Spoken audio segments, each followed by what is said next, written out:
भारत के प्रधानमंत्री माननीय श्री नरेंद्र मोदी जी दूरदृश्य प्रणाली द्वारा हमसे जुड़ गए हैं। उनकी गरिमामयी उपस्थिति ऑनलाइन के लिए हम बहुत बहुत आभारी है। हमारा सौभाग्य है। मैं बड़ी प्रसन्नता के साथ उनका स्वागत करती हूं और महाराष्ट्र के उप मुख्यमंत्री माननीय श्री देवेंद्र जी फडणवीस से स्वागत संबोधन हेतु अनुरोध करती हूं।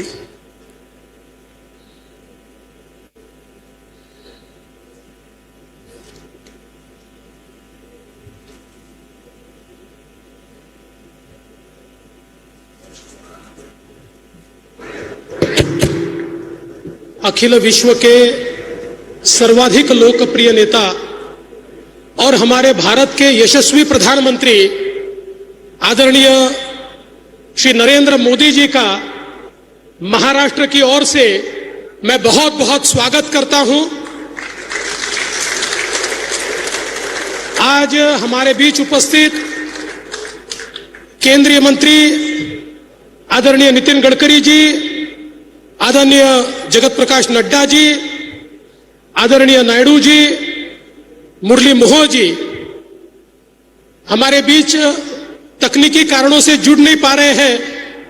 ऐसे हमारे महाराष्ट्र के मुख्यमंत्री आदरणीय एकनाथराव शिंदे जी, अजित पवार जी, राधाकृष्ण विखे पाटिल जी, हसन मुशर्रफ जी, यहां पर उपस्थित सभी महानुभाव और उपस्थित सभी बहनों और भाइयों, आज हम सबके लिए ये बहुत ही गौरवपूर्ण क्षण है कि जिन्होंने विकसित भारत का संकल्प हमको दिया, उस विकसित भारत की ओर आज हम लोग इस कार्यक्रम के माध्यम से अग्रसर हो रहे हैं। और प्रधानमंत्री जी ने जो सपना दिया हर जिले में मेडिकल कॉलेज हो, आज एक ही दिन महाराष्ट्र में 10 मेडिकल कॉलेजेस की शुरुआत हो रही है। मैं ऐसा मानता हूं बहुत ही गौरव का क्षण है। जिस प्रकार से मेडिकल एजुकेशन का एक्सपेंशन आदरणीय प्रधानमंत्री जी के नेतृत्व में हुआ है, मैं ऐसा मानता हूं वो पूरे विश्व में अभूतपूर्व इस प्रकार का है। और आज इतने बड़े पैमाने पर डॉक्टर्स को तैयार करके अंतिम व्यक्ति तक स्वास्थ्य की सेवा को पहुंचाने का मिशन ये पूरा करने का काम हो रहा है और इसमें महाराष्ट्र भी आज बड़े पैमाने पर सहभागी है। इसका मुझे बहुत हर्ष है। इसके साथ साथ आदरणीय प्रधानमंत्री जी के हाथों से नागपुर के इस एयरपोर्ट का भूमि पूजन शिलान्यास हो रहा है। नागपुर जो भारत का मध्य बिंदु है, 0 माइल है, और यहां पर इस एयरपोर्ट के आने से मैं ऐसा मानता हूं पूरे मध्य भारत में रोजगार के अवसर तैयार होंगे, पूरे मध्य भारत में बड़े पैमाने पर इन्वेस्टमेंट आएंगी और विशेष रूप से नागपुर के कार्गो हब को एक बहुत बड़ी इसके कारण चालना मिलेगी। और इसलिए मैं आदरणीय प्रधानमंत्री जी का बहुत आभार व्यक्त करता हूं। साथ साथ पूरे देश में साईं भक्तों के लिए आज का दिन बहुत महत्वपूर्ण दिन है, क्योंकि शिरडी के हमारे जो एयरपोर्ट है उसकी नई टर्मिनल बिल्डिंग का भी शिलान्यास हो रहा है। 2017 में हमने एयरपोर्ट शुरू किया, लेकिन बहुत ही छोटा एयरपोर्ट था और तुरंत हमारे ध्यान में आया कि यहां पर इतनी ज्यादा फ्लाइट्स की डिमांड है और उसके कारण आज वहां पर विस्तारित इस प्रकार का एयरपोर्ट हो रहा है और नाइट लैंडिंग की फैसिलिटी भी वहां पर हुई है। मैं ऐसा मानता हूं आने वाले दिनों में देश के बिजिएस्ट एयरपोर्ट में हमारा शिरडी का एयरपोर्ट होगा और साईं बाबा का आशीर्वाद हमको मिलेगा। और मुझे सबसे बड़ी खुशी है कि आदरणीय प्रधानमंत्री जी इसका भी आज शिलान्यास कर रहे हैं। तो मैं ऐसा मानता हूं विकसित भारत की ओर ये जो कदम हमारे महाराष्ट्र ने हमारे मुख्यमंत्री एकनाथराव शिंदे जी के नेतृत्व में और आदरणीय प्रधानमंत्री जी के नेतृत्व में रखा है। इसके कारण निश्चित रूप से महाराष्ट्र अग्रसर होगा, महाराष्ट्र आगे जाएगा। इस कार्यक्रम के लिए प्रधानमंत्री जी आपने हमको समय दिया और इस कार्यक्रम को आप संपन्न कर रहे हैं, इसलिए मैं आपका बहुत बहुत आभार व्यक्त करता हूं और आपको निमंत्रित करता हूं कि आप कृपा कर इस कार्यक्रम को संबोधित करें और ये जो शिलान्यास है और मेडिकल कॉलेजेस की शुरुआत है, इसको आप शुरू करें, ऐसा आपसे निवेदन करता हूं और अपने शब्दों को विराम देता हूं। जय हिंद, जय महाराष्ट्र। बहुत बहुत धन्यवाद माननीय उप मुख्यमंत्री महोदय जी। और अब मुंबई, नासिक, जालना, बुल्ढाना, हिंगोली, वाशिम, अमरावती, भंडारा, गढ़चिरौली तथा ठाणे के अंबरनाथ इन 10 जगहों पर नूतन सरकारी मेडिकल विद्यालयों का प्रारंभ, साथ ही Indian institute of skills Mumbai का उद्घाटन और विद्या समीक्षा केंद्र महाराष्ट्र का लोकार्पण करने हेतु मैं माननीय प्रधानमंत्री जी से विनती करती हूं कि वे ई फलकों का अनावरण रिमोट का बटन दबाकर करें।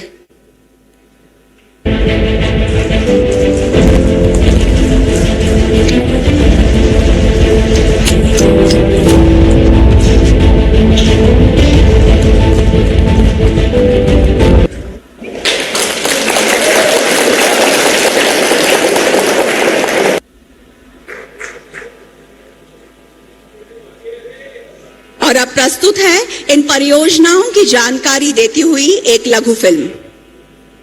मेडिकल एजुकेशन में सीटों की संख्या बढ़ाई जा रही है, वहीं इनमें एडमिशन से लेकर रेगुलेशन तक एक सीमलेस और ट्रांसपेरेंट व्यवस्था बनाई जा रही है। भारत, इस भारत का पिछले 10 सालों में नेतृत्व कर रहे हैं प्रधानमंत्री नरेंद्र मोदी। राष्ट्रीय शिक्षा नीति की प्राथमिकता है भारत के हर युवा को समान शिक्षा मिले, शिक्षा के समान अवसर मिले। करोड़ों भारतवासियों के अच्छे स्वास्थ्य के लिए केंद्रीय स्वास्थ्य एवं परिवार कल्याण मंत्री श्री JP नड्डा की अगुवाई में नई नीतियों को बनाना इस सोच का एक हिस्सा है। केंद्र सरकार की इन्हीं नीतियों को अंजाम तक ले जाने का काम एकनाथ शिंदे के नेतृत्व में महाराष्ट्र की सरकार बखूबी कर रही है। देवेंद्र फडणवीस की रणनीति, अजीत पवार की दूरदर्शिता और चिकित्सा शिक्षा मंत्री हसन मुशर्रफ के अथक परिश्रम का परिणाम अब दिखने लगा है। स्वास्थ्य एवं परिवार कल्याण मंत्रालय नई दिल्ली और चिकित्सा शिक्षा विभाग महाराष्ट्र सरकार ने राज्य में 10 नए सरकारी मेडिकल कॉलेज को मंजूरी दी है।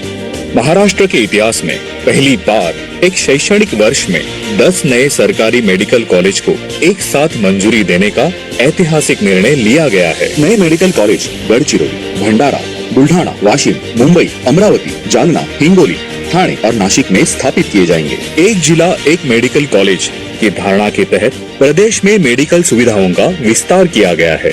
अब महाराष्ट्र में आगामी शैक्षणिक सत्र में सरकारी कॉलेजों में MBBS की 900 नई सीटें मिलाकर कुल 35 सरकारी मेडिकल कॉलेज और छात्रों के लिए 4850 MBBS की सीटें उपलब्ध होगी। अब रियायती दरों पर चिकित्सा शिक्षा उपलब्ध है और राष्ट्रीय चिकित्सा आयोग ने देश में 1 लाख MBBS सीटों का लक्ष्य भी हासिल कर लिया है। अब एक नहीं 10 कदम स्वस्थ महाराष्ट्र के, स्वस्थ राष्ट्र के। माननीय प्रधानमंत्री श्री नरेंद्र मोदी जी के स्किल इंडिया विजन के तहत पिछले 10 वर्षों में करोड़ों युवाओं को कौशल प्रदान कर सशक्त बनाया गया है और ये भारत को दुनिया की कौशल राजधानी बनने की ओर प्रेरित कर रहा है। भारत के कौशल विकास के इतिहास में स्वर्णिम अध्याय के रूप में आज एक नई शुरुआत हो रही है। आज देश के माननीय प्रधानमंत्री श्री नरेंद्र मोदी जी द्वारा मुंबई में Indian institute of skills IIS का शुभारंभ किया जा रहा है, जो भारत के हजारों युवाओं को आगे बढ़ने के नए अवसर देगा। माननीय प्रधानमंत्री श्री नरेंद्र मोदी जी की दूरदर्शी सोच के तहत ही भारत में इस IIS मुंबई जैसे विश्व स्तरीय कौशल विकास के बुनियादी ढांचे का निर्माण किया गया है, जो हमारे युवाओं के लिए भारत ही नहीं बल्कि वैश्विक स्तर पर भी नए अवसर प्रदान करेगा। Indian institute of skills IIS Mumbai कौशल विकास मंत्रालय और टाटा ट्रस्ट की साझेदारी में स्थापित हो रहा है, जिसका उद्देश्य युवाओं को इंडस्ट्री 4.0 और फ्यूचर ओरिएंटेड प्रशिक्षण देना है। ये सरकार और उद्योग की सफल साझेदारी का उत्कृष्ट उदाहरण है, जो स्किल इंडिया मिशन को नई दिशा देकर युवाओं को सशक्त बनाएगा। IIS मुंबई 4 एकड़ राष्ट्रीय कौशल प्रशिक्षण संस्थान NSTI के कैंपस में स्थित है और mechatronics, robotics, factory automation, CNC machining, robotic welding, electric वाहन और एडिटिव मैन्युफैक्चरिंग जैसे अन्य उभरते क्षेत्रों में प्रशिक्षण देगा।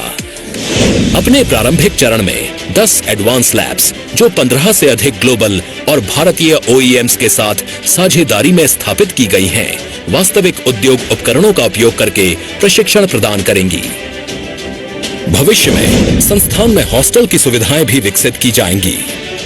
पूरी तरह विकसित परिसर के साथ संस्थान आने वाले 5 वर्षों तक प्रतिवर्ष 5000 से अधिक छात्रों को प्रशिक्षण देगा। IIS मुंबई देश में एक प्रमुख प्रशिक्षण संस्थान होगा, जिसमें विश्व स्तरीय व्यावसायिक प्रशिक्षण सुविधाएं उपलब्ध कराई जा रही हैं। आज इस शुभ अवसर पर माननीय प्रधानमंत्री जी महाराष्ट्र के विद्या समीक्षा केंद्र को भी देश को समर्पित करेंगे। आज टेक्नोलॉजी प्लेटफॉर्म से कहीं अधिक भारत के विद्या समीक्षा केंद्र शिक्षा के क्षेत्र में प्रगति और अवसर के प्रतीक हैं। आज हमारे माननीय प्रधानमंत्री श्री नरेंद्र मोदी जी द्वारा इस पहल का अगला कदम रखते हुए हम नवाचार से प्रेरित शैक्षिक उत्कृष्टता के एक नए युग की ओर देख रहे हैं। उद्घाटित हो रहे महाराष्ट्र के विद्या समीक्षा केंद्र में आपका स्वागत है। और अब डॉक्टर बाबा साहेब आम्बेडकर अंतर्राष्ट्रीय हवाई अड्डा नागपुर का आधुनिकीकरण तथा विस्तारीकरण, साथ ही शिरडी अंतर्राष्ट्रीय हवाई अड्डे की नई टर्मिनल बिल्डिंग का भूमि पूजन करने हेतु मैं माननीय प्रधानमंत्री जी से विनती करती हूं कि वे ई फलकों का अनावरण रिमोट का बटन दबाकर करें।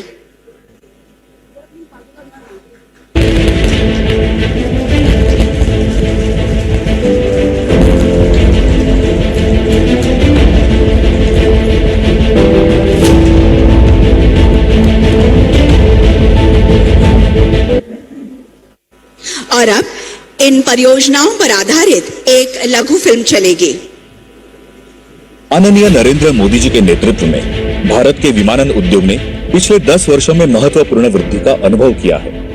देश में परिचालन हवाई अड्डों की संख्या 2014 में 74 से दोगुनी होकर 2024 में 157 हो गई है और लक्ष्य 2047 तक इस संख्या को 350 से 400 तक बढ़ाने का है। भारत के विकास पुरुष माननीय नरेंद्र मोदी जी ने महाराष्ट्र को कई विकास कामों की सौगात दी है। महाराष्ट्र वो राज्य है जिसकी विकसित भारत के निर्माण में बहुत बड़ी भूमिका है। महाराष्ट्र के माननीय मुख्यमंत्री श्री एकनाथ शिंदे जी, माननीय उप मुख्यमंत्री श्री देवेंद्र फडणवीस जी, माननीय उप मुख्यमंत्री श्री अजित पवार जी की अगुवाई में कार्यशील महाराष्ट्र सरकार ने राज्य के हवाई क्षेत्र के सुधार के लिए विभिन्न परियोजनाओं को संकल्पित किया है। इसी के तहत डॉक्टर बाबा साहेब आम्बेडकर अंतर्राष्ट्रीय हवाई अड्डा नागपुर के टर्मिनल इमारत एवं विविध कार्यों का भूमि पूजन। इस परियोजना से नागपुर हवाई अड्डा एक विश्व स्तरीय विमानन केंद्र में बदलने के लिए तैयार है। उक्त परियोजना की अनुमानित लागत 7,000 करोड़ है, जिसे 4 चरणों में पूरा किया जाएगा।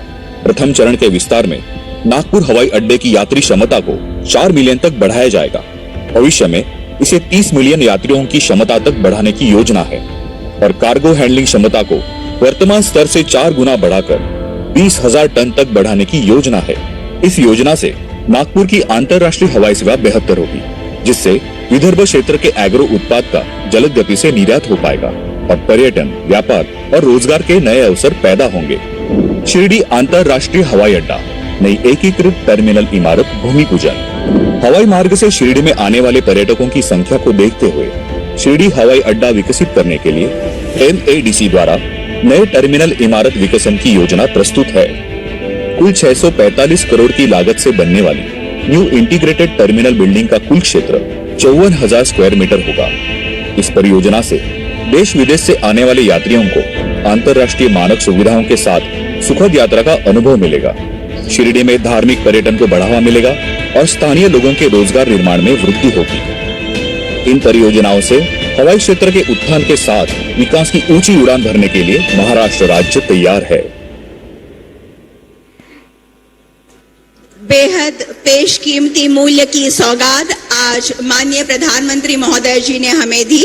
हम उनके प्रति आभार प्रकट करते हैं और अब महाराष्ट्र के मुख्यमंत्री माननीय श्री एकनाथराव शिंदे जी हमें माणगाव रायगढ़ से संबोधित करेंगे। नमस्कार। आजच्या विमानतळ आणि मेडिकल कॉलेजच्या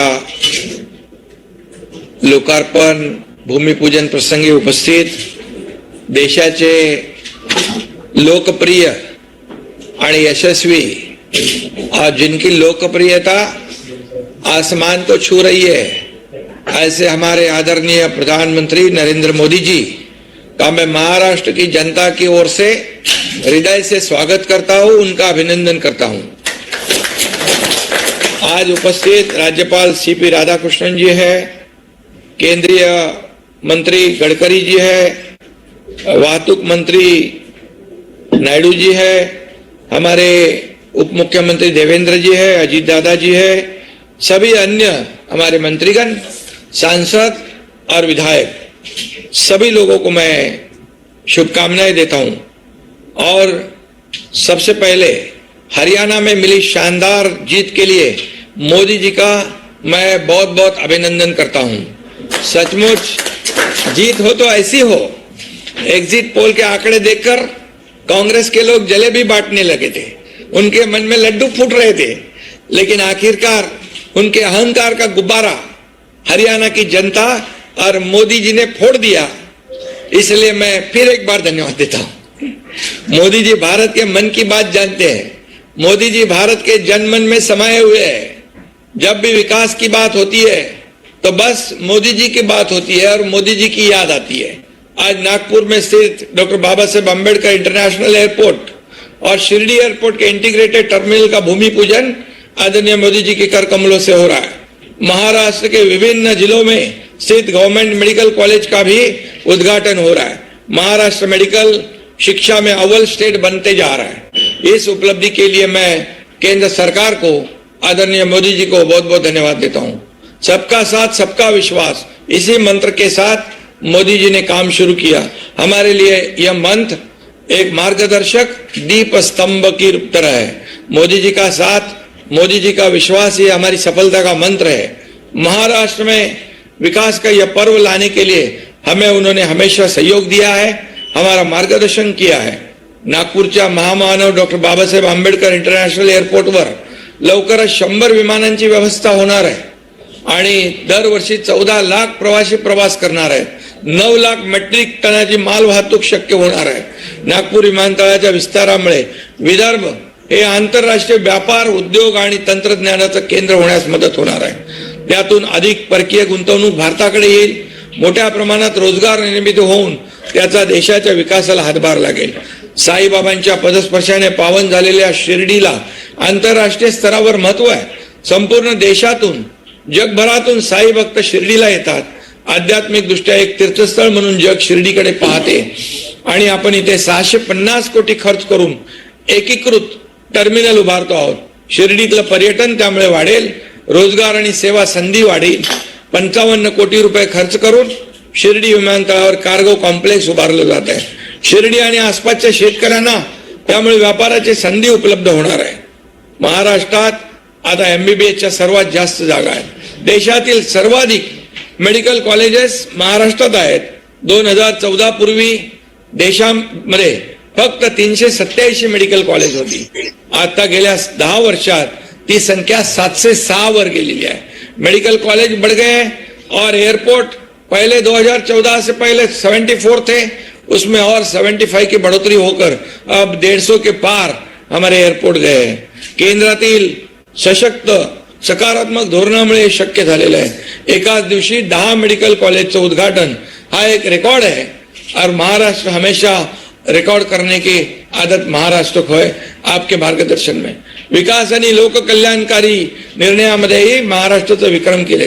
राज्यातील 12 कोटी जनतेसाठी 5 लाख रुपयापर्यंतच्या आरोग्य विमा काढणारं महाराष्ट्र हे देशातील पहिलं राज्य आहे आणि म्हणून डबल इंजिन सरकारमुळे गेल्या 2 वर्षात या कामांना वेग आलाय. विकासाचे कुठलंही काम आम्ही आदरणीय मोदीजींकडे घेऊन गेलो ते कधी ना म्हणाले नाही. त्यांच्या डिक्शनरीमध्ये नो आणि नाही हा शब्द नाही आणि म्हणून त्यांना मी मनापासून धन्यवाद देतो. मैं और एक खुश खबर आज याद देने जा रहा हूं. हमारे नवी मुंबई इंटरनेशनल एयरपोर्ट से अगले 2-3 दिनों में सुखोई फाइटर टेक ऑफ करने वाला है. हम सभी का मानना है कि मोदी जी खुद सुखोई से भी बड़े फाइटर है. सारे विरोधी से वो अकेले फाइट करते हैं और अकेले जीतते हैं और इसलिए उनका फाइटर प्लेन 140 करोड़ जनता के मन में लैंड कर चुका है. मोदी जी इस देश को हवाई जहाज की स्पीड से आसमान की ऊंचाई पर लेकर जा रहे. मां जगदम्बा की कृपा से हमारे देश को ऐसा नेता नसीब हुआ है. इसके लिए हरियाणा में मिले शानदार जीत के लिए मैं उनका फिर से एक बार हार्दिक अभिनंदन करता हूं. मैं जीत को महाराष्ट्र में भी दोहराने और मोदी जी को शानदार जीत का तोहफा देने का वादा करता हूं. धन्यवाद. जय हिंद, जय महाराष्ट्र. धन्यवाद माननीय मुख्यमंत्री महोदय जी. और अब भारत के प्रधानमंत्री माननीय श्री नरेंद्र मोदी जी से मैं सविनय प्रार्थना करती हूं कि आज के इस अत्यंत आनंद के तथा महत्वपूर्ण अवसर पर वे अपनी ओजस्वी वाणी तथा बहुमोल विचारों से हमें अनुग्रहित करें.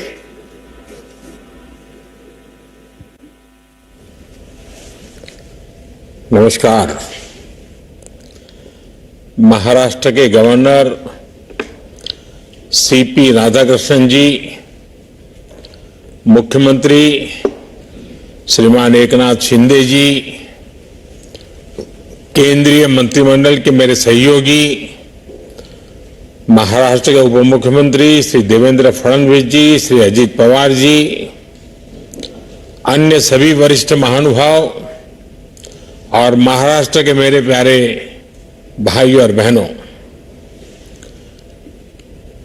महाराष्ट्रातील सर्व शिवप्रेमी बंधू भगिनींना माझा नमस्कार.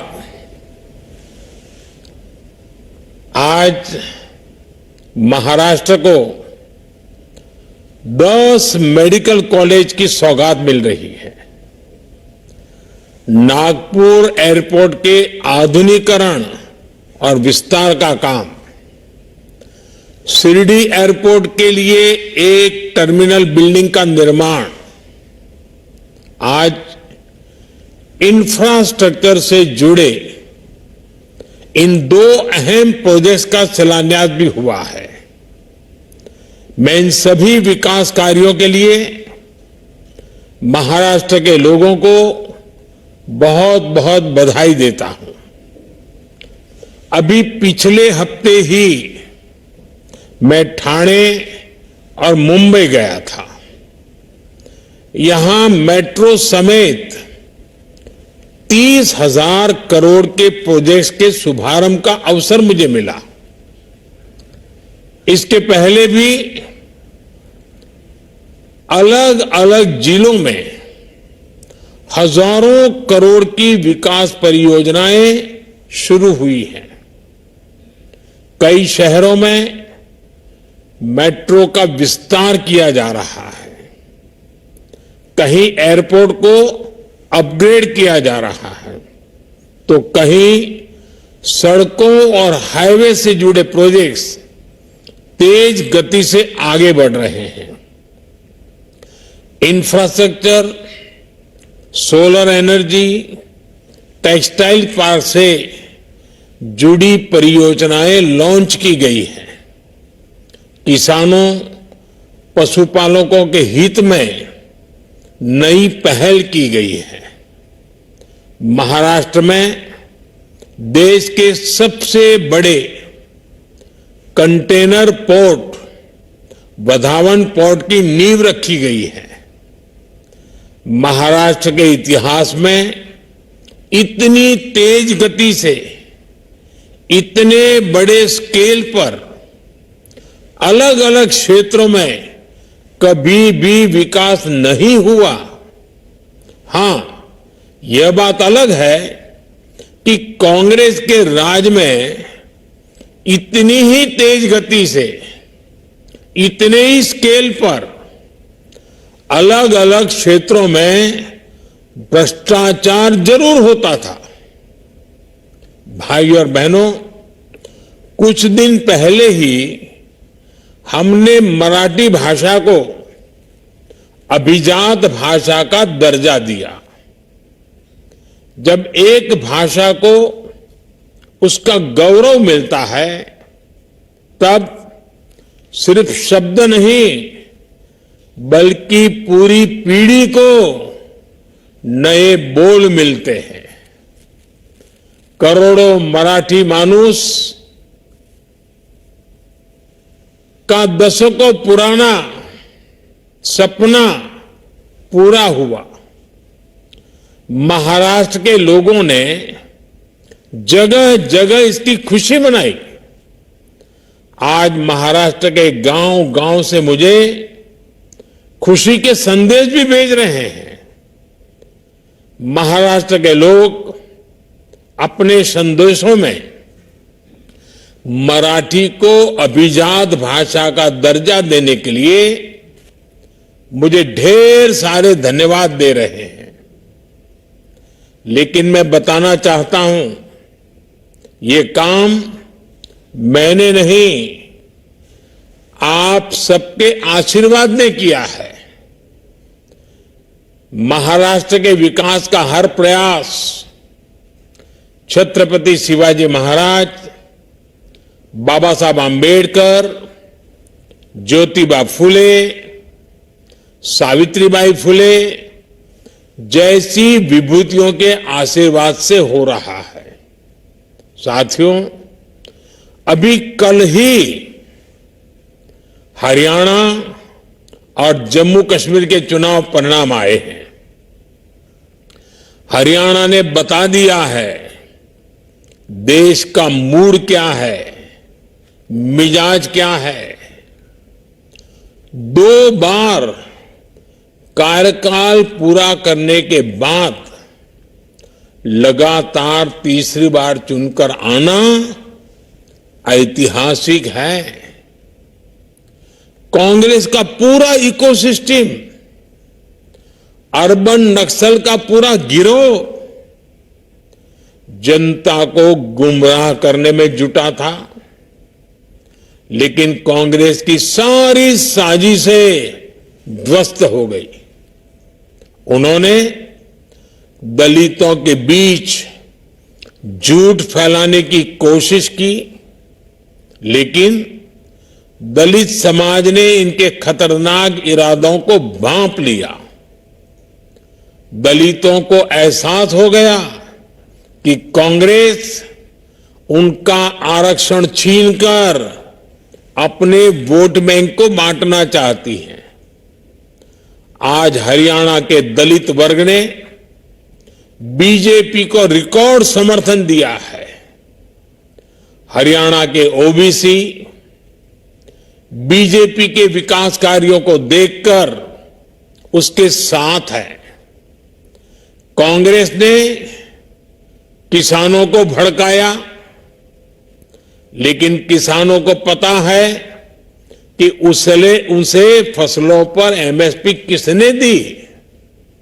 हरियाणा के किसान बीजेपी की किसान कल्याण योजनाओं से खुश है।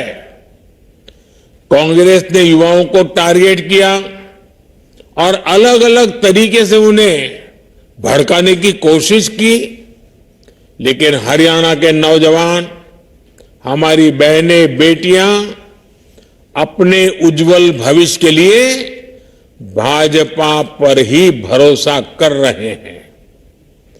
कांग्रेस ने सारे हथकंडे अपनाए, लेकिन हरियाणा की जनता ने दिखा दिया वो अब कांग्रेस और अर्बन नक्सल के नफरती षड्यंत्रों का शिकार नहीं होने वाले। साथियों, कांग्रेस हमेशा बांटो और सत्ता पाओ के फॉर्मूले पर चली है। कांग्रेस ने बार बार यह सिद्ध किया है कि वो एक गैर जिम्मेदार दल बन गया है। वो अभी भी देश को बांटने के लिए नए नए नैरेटिव गढ़ रही है। कांग्रेस समाज को बांटने का फॉर्मूला लाती रहती है। कांग्रेस देश के मतदाताओं को गुमराह करने से बाज नहीं आ रही। कांग्रेस का फॉर्मूला साफ है कि मुसलमानों को डराते रहो, उनको भय दिखाओ, उनको वोट बैंक के कन्वर्ट करो और वोट बैंक को मजबूत करो। कांग्रेस के एक भी नेता ने आज तक कभी नहीं कहा कि हमारे मुस्लिम भाई बहनों में कितनी जातियां होती हैं। मुस्लिम जातियों की बात आते ही कांग्रेस के नेता पर मुंह पर ताला लगाकर बैठ जाते हैं। लेकिन जब भी हिंदू समाज की बात आती है तो कांग्रेस उनकी चर्चा जाति से ही शुरू करती है।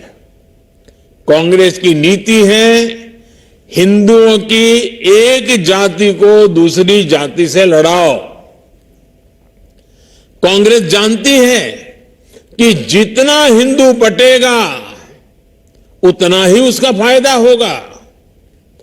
कांग्रेस किसी भी तरीके से हिंदू समाज में आग लगाए रखना चाहती है ताकि वो उस पर राजनीतिक रोटियां सेकती रहें। भारत में जहां भी चुनाव होते हैं वहां कांग्रेस यही फॉर्मूला लागू करती है। अपना वोट बैंक पक्का करने के लिए कांग्रेस समाज में जहर घोलने के हर हथकंडे अपना रही है।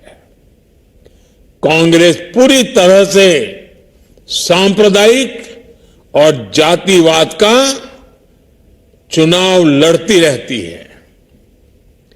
हिंदू समाज को तोड़कर उसे अपनी जीत का फॉर्मूला बनाना, यही कांग्रेस की राजनीति का आधार है।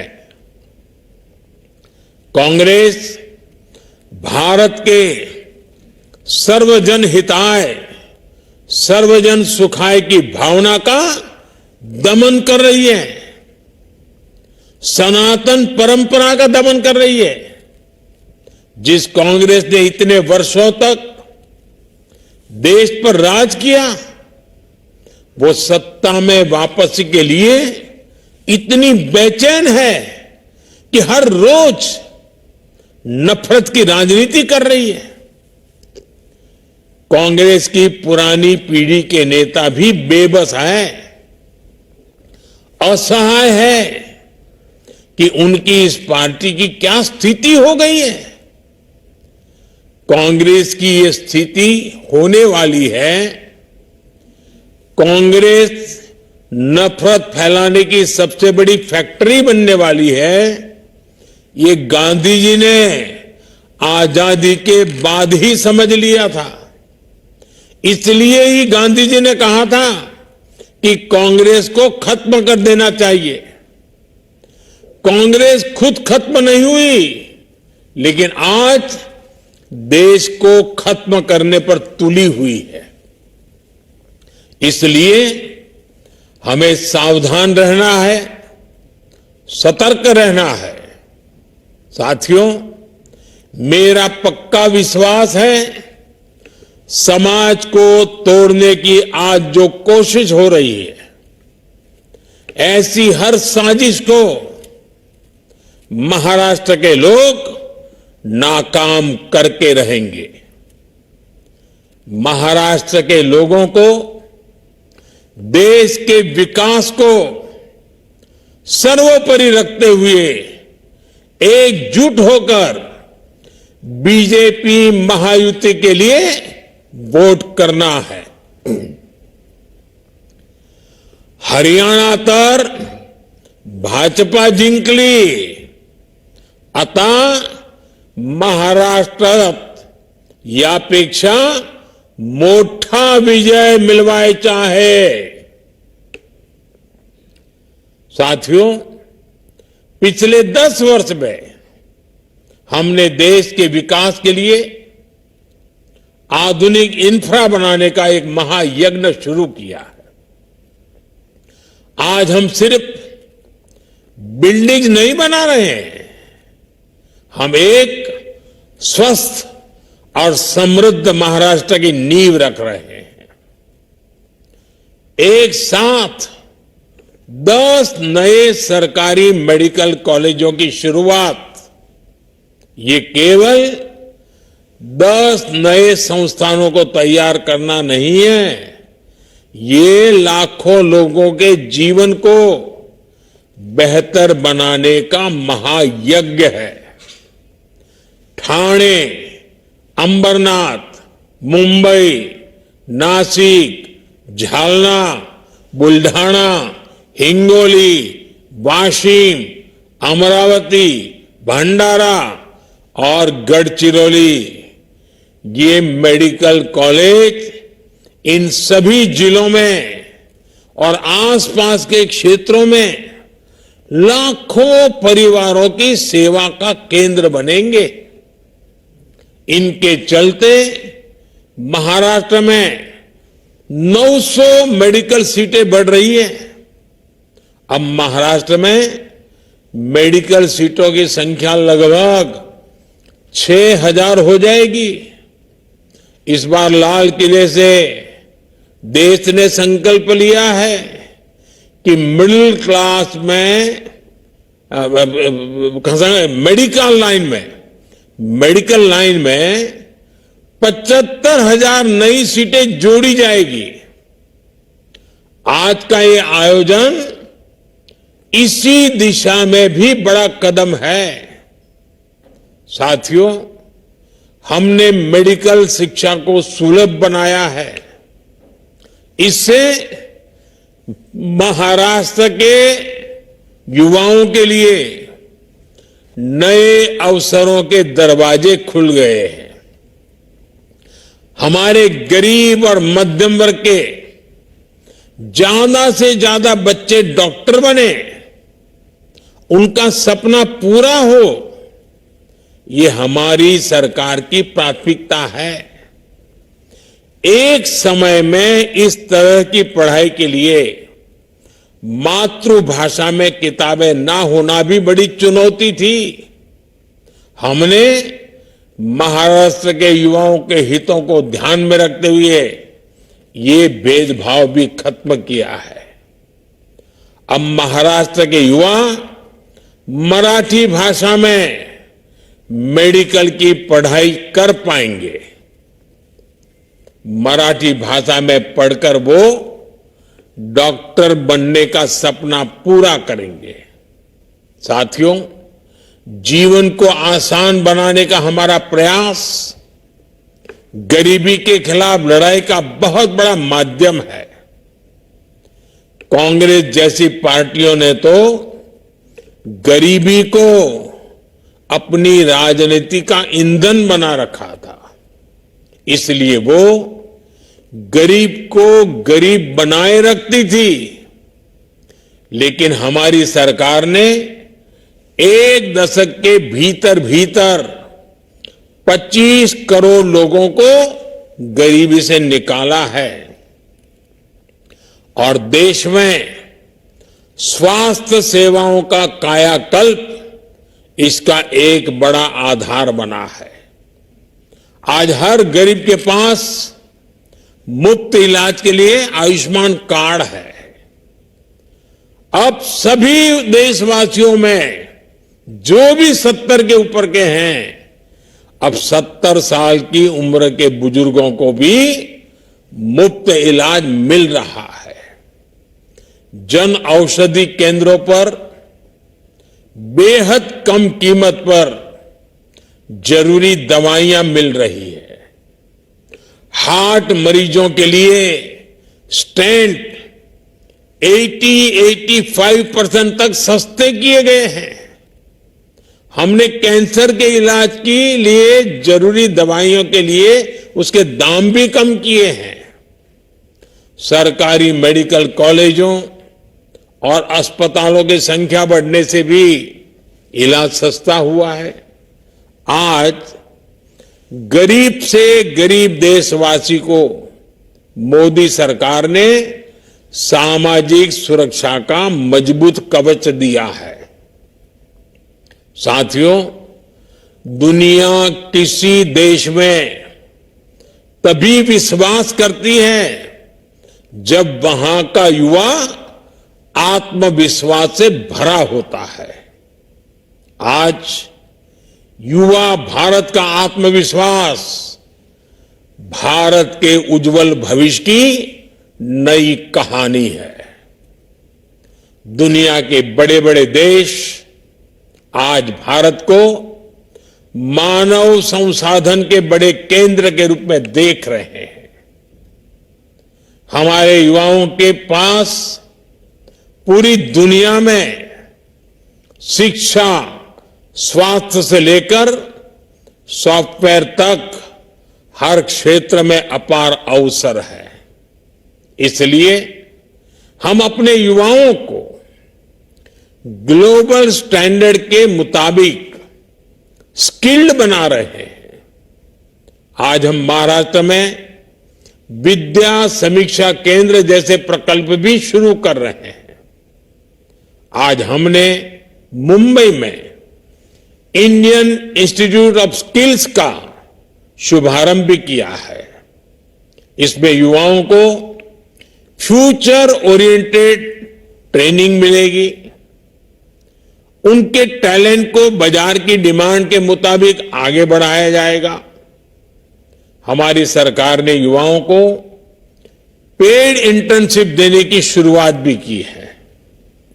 भारत के इतिहास में पहली बार इस तरह की पहल हुई है। अब युवाओं को 5,000 रुपये इंटर्नशिप के तौर पर मिलेंगे। मुझे खुशी है कि हजारों कंपनियां इस अभियान में जुड़ने के लिए युवाओं को इंटर्नशिप में मदद करने के लिए रजिस्ट्रेशन करा रही है। इस पहल से युवाओं की नींव मजबूत होगी, उनको नया अनुभव मिलेगा और उनके लिए नए अवसरों की राह आसान होगी। भाइयों और बहनों, युवाओं को लेकर भारत जो प्रयास कर रहा है उसके परिणाम भी लगातार सामने आ रहे हैं। आज हमारे एजुकेशन इंस्टीट्यूट्स दुनिया के टॉप इंस्टीट्यूट्स की बराबरी कर रहे हैं। अभी कल ही वर्ल्ड यूनिवर्सिटी रैंकिंग आई है। इस रैंकिंग के अनुसार भारत में युवाओं के लिए उच्च शिक्षा की रिसर्च की क्वालिटी बदल रही है। साथियों, आज पूरी दुनिया की नजर भारत पर है। भारत दुनिया की 5वीं सबसे बड़ी अर्थव्यवस्था बन चुका है। अब ग्लोबल इकोनॉमी का फ्यूचर भारत से जुड़ा हुआ है। भारत की ये आर्थिक प्रगति नए अवसरों को लेकर आ रही है। ऐसे क्षेत्र जिनकी दशकों तक कांग्रेस ने उपेक्षा की, आज वो क्षेत्र भी असीम अवसरों का स्रोत बन रही है। जैसे टूरिज्म का उदाहरण है। महाराष्ट्र के पास कितनी अमूल्य विरासत है। महाराष्ट्र में कितने सुंदर प्राकृतिक स्थल है, आध्यात्मिक केंद्र है। इनके इर्द गिर्द हजारों लाखों करोड़ की इकोनॉमी विकसित हो सकती थी, लेकिन इन अवसरों का वैसे उपयोग नहीं हुआ जैसा होना चाहिए था। कांग्रेस को न विकास से मतलब था, न विरासत से मतलब था। हमारी सरकार में विकास भी है, विरासत भी है। हम अपने समृद्ध अतीत से प्रेरणा लेकर उज्जवल भविष्य का निर्माण कर रहे हैं। इसलिए आज शिरडी एयरपोर्ट के लिए नए टर्मिनल बिल्डिंग का शिलान्यास, नागपुर एयरपोर्ट का आधुनिकीकरण, ऐसे ही कितने ही विकास कार्य आज अनवरत महाराष्ट्र में चल रहे हैं। शिरडी एयरपोर्ट के नए टर्मिनल से साईं बाबा के भक्तों को काफी सुविधा होगी। देश विदेश से बड़ी संख्या में श्रद्धालु यहां आ सकेंगे। कुछ ही दिन पहले मैंने अपग्रेडेड सोलापुर एयरपोर्ट का लोकार्पण भी किया था। जब श्रद्धालु एक जगह आएंगे, शनि शिंगणापुर, तुलजा भवानी, कैलाश मंदिर जैसे आसपास के दूसरे स्थानों पर भी जरूर जाएंगे। इससे महाराष्ट्र की पर्यटन इकोनॉमी को बूस्ट मिलेगा, रोजगार के अवसर बढ़ेंगे। साथियों, हमारी सरकार का हर निर्णय और हर नीति केवल एक ही लक्ष्य के लिए समर्पित है, और वो लक्ष्य है विकसित भारत। और इसके लिए हमारा विजन है गरीब, किसान, युवा और महिलाओं का कल्याण। इसलिए विकास का हर प्रोजेक्ट गांव, गरीब, मजदूर, किसान के लिए समर्पित होता है। शिरडी एयरपोर्ट में जो अलग अलग कार्गो कॉम्प्लेक्स बना रहे हैं, वो किसानों की बहुत बड़ी मदद करेगा। इस कॉम्प्लेक्स के द्वारा विभिन्न प्रकार के कृषि उत्पादों को देश और विदेश में भेजा जाएगा। इसका फायदा शिरडी, लासलगांव, अहिल्यानगर और नासिक के किसानों को होने वाला है।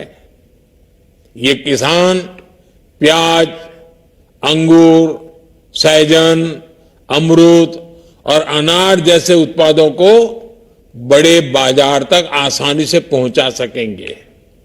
भाइयों और बहनों, हमारी सरकार किसानों के हित में लगातार जरूरी कदम उठा रही है।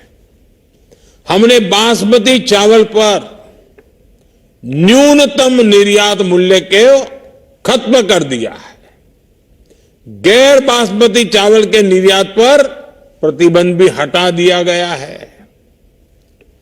पर बॉइल्ड चावल पर निर्यात शुल्क भी आधा हो गया है। महाराष्ट्र के किसानों का मुनाफा बढ़े, इसके लिए सरकार ने प्याज पर लगने वाले एक्सपोर्ट टैक्स को भी आधा कर दिया है। हमने खाद्य तेलों के आयात पर 20% टैक्स लगाने का फैसला किया है। रिफाइंड सोयाबीन, सूरजमुखी और पाम ऑयल पर कस्टम शुल्क को भी काफी बढ़ाया गया है। इसका लाभ किसे होगा? हमारे देश के किसानों को होगा। उन्हें सरसों, सोयाबीन और सूरजमुखी जैसी फसलों की ज्यादा कीमत मिलेगी।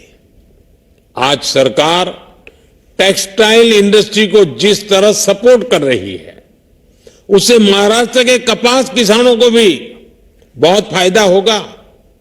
साथियों, आपको एक बात हमेशा याद रखनी है, महाअघाड़ी महाराष्ट्र को कमजोर करके सत्ता पाना चाहती है, जबकि महायुति का संकल्प महाराष्ट्र को मजबूत बनाने का है।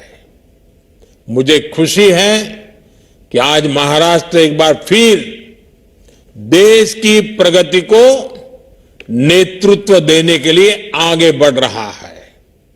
मैं एक बार फिर महाराष्ट्र के लोगों को इन सभी विकास कार्यों के लिए बहुत बहुत बधाई देता हूं। बहुत बहुत धन्यवाद।